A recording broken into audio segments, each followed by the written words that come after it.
L'invité de Bonjour Marseille avec nous en visio, c'est le sénateur des Bouches-du-Rhône, Stéphane Ravier. Bonjour, merci d'avoir accepté Bonjour. notre invitation au lendemain de la disparition de Jean-Marie Le Pen, le fondateur du Front National, nouvellement Rassemblement National, que vous considériez comme un père.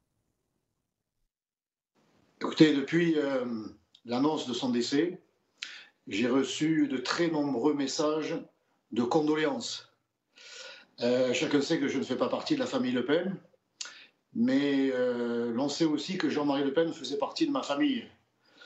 Euh, voilà, donc ça traduit cette proximité avec le président, que j'ai toujours appelé président, jusqu'à ce qu'il disparaisse.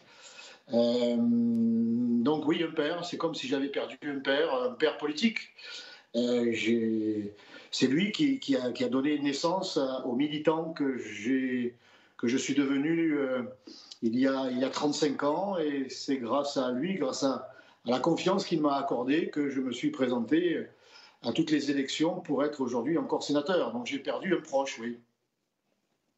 Et j'aimerais avoir ce matin votre réaction, Stéphane Ravier, à ces images que vous avez sans doute aperçues de ces scènes de liesse dans plusieurs communes de France, notamment Marseille, hier soir sur le Vieux-Port, plusieurs centaines de personnes qui tirent des feux d'artifice, qui chantent pour fêter en quelque sorte, alors que les images sont diffusées à l'antenne par Florian Ampérin en régie, qui, entre guillemets, célébrait hier soir la disparition de votre père politique. Oui, vous savez, quand un personnage public euh, décède, il y a ce qu'on appelle de la part de ses adversaires, il y a un moment de répit qui s'appelle la paix des braves. Lorsque Bernard Tapie est décédé, Bernard Tapie, vous savez, qui était un farouche opposant au Front National et à Jean-Marie Le Pen en particulier, eh bien, Jean-Marie Le Pen a salué son mémoire. Bon, ça s'appelle la paix des braves, mais il faut être un brave. Et on ne peut pas, on ne peut rien attendre d'autre de la part de la racaille que de se conduire en racaille. Bon, voilà, ce n'est pas étonnant de la part de ces individus. Et pourquoi il n'a pas eu droit, entre guillemets, selon vous, à cette paix des braves, Jean-Marie Le Pen? Sans doute a-t-il trop clivé, trop choqué? Bon, vous savez, alors c'est quelques centaines de militants d'extrême gauche. Venant de leur part, ce n'est pas étonnant. Celles et ceux qui appellent à la tolérance, à l'amour, à l'accueil de l'autre, sont en réalité les véritables porteurs de haine jusqu'à célébrer, jusqu'à se réjouir de la mort d'un vieux monsieur de 96 ans. Bon, je dirais ces individus ne méritent même pas ma colère. Je m'attendais d'ailleurs, je m'attendais à ce qu'ils réagissent comme ça. J'allais dire, je ne suis pas surpris. Encore une fois, la racaille réagit en racaille. Vous évoquiez Bernard Tapie il y a quelques instants. C'est vrai qu'on parle dans nos journaux de ces deux débats entre Jean-Marie Le Pen et Bernard Tapie il y a quelques décennies de ça. Jean-Marie Le Pen aussi a son parcours politique que vous avez évidemment suivi. Stéphane Ravier est passé par la Provence-Alpes-Côte d'Azur. Il a tenté de s'implanter chez nous. Quel héritage, quelle trace laisse-t-il en région Provence-Alpes-Côte d'Azur? Ah ben, la terre provençale a toujours été une terre fertile pour les idées du Front National et du Rassemblement National, parce que cette terre provençale, Marseille en particulier, est sans doute la plus exposée aux conséquences de la politique menée depuis 30 à 40 ans dans ce pays, et en particulier celle de l'immigration de masse qui entraîne chez nous un véritable phénomène de grand remplacement, une islamisation en plus d'un islamisme, une insécurité. Marseille, la ville la plus où l'insécurité est la plus grande dans notre pays, une fiscalité déviante, enfin, tout ce que Jean-Marie Le Pen a annoncé, dénoncé, trouvait en Provence un écho encore plus fort, puisque c'est ici que ces phénomènes s'expriment de façon la plus importante. Donc, oui, il a été candidat plusieurs fois ici.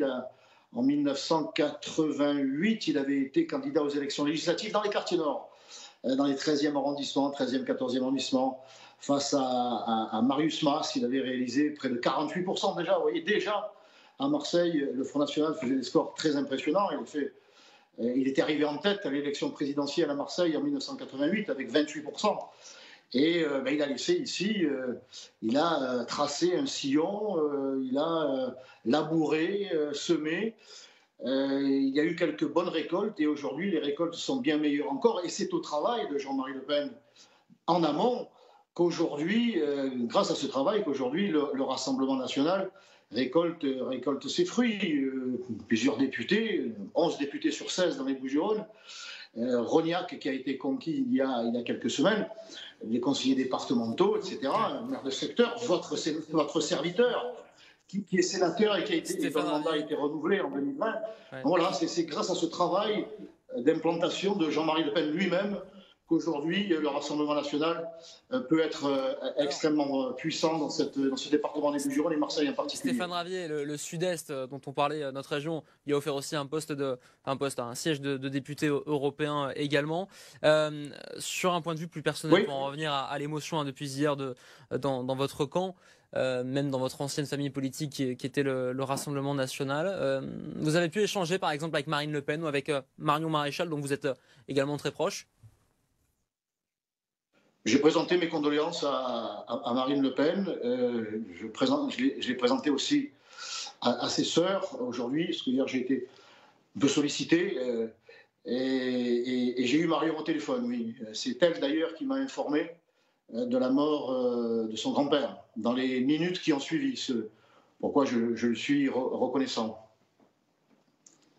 Marion, évidemment, Marion était évidemment... vous pouvez l'imaginer, je dirais, effondré, même si chacun s'attendait à la disparition de Jean-Marie Le Pen au vu de son état de santé qui ne cessait de se dégrader depuis plusieurs semaines. Si vous me permettez, je vous dirais que j'en veux à Jean-Marie Le Pen, entre guillemets. Je lui en veux pour une seule chose, c'est de ne pas m'avoir attendu. Parce que je devais le voir la semaine prochaine, j'avais obtenu la permission d'aller le voir dans sa maison de retraite. Et je n'ai pas eu le temps, malheureusement, de lui faire l'accolade. Je voulais lui faire l'accolade, ce que je n'ai jamais osé faire pendant les 30 ans que j'ai travaillé avec lui, pour la France. Je n'ai jamais osé le faire parce que j'ai toujours eu cette distance, parce que c'est le président. Voilà, j'ai beaucoup d'admiration et donc de retenue.